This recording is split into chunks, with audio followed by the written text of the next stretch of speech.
Jai Sri Ram. Jai Sri Ram. Today we're going to see sloka number 17 from the third chapter of the Bala Kanda.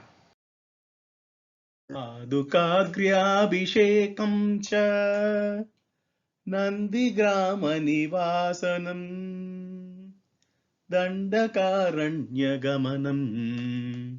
virādhasya vadham tathā. In this sloka, Valmiki Muni further narrates how Bharata installed the sandals of Sri Rama as a symbol of authority to rule the kingdom, and Bharata deciding to reside in Nandigrama and not to enter Ayodhya without Sri Rama, and Rama's departure to the Dandakaranya and killing a demon named Viradha. pādukāgryābhiṣēkam ca. The installation of sandals of Sri Rama as the symbol of authority to rule the kingdom. Nandigrāmanivāsanam, and Bharata deciding to stay in the Nandigram instead of going all the way back to Ayodhya.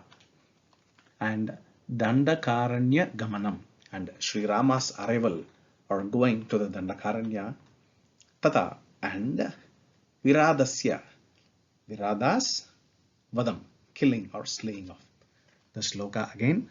pādukāgryābhiṣēkam ca nandigrāmanivāsanam Dandakaranyagamanam virādhasya vadham tathā.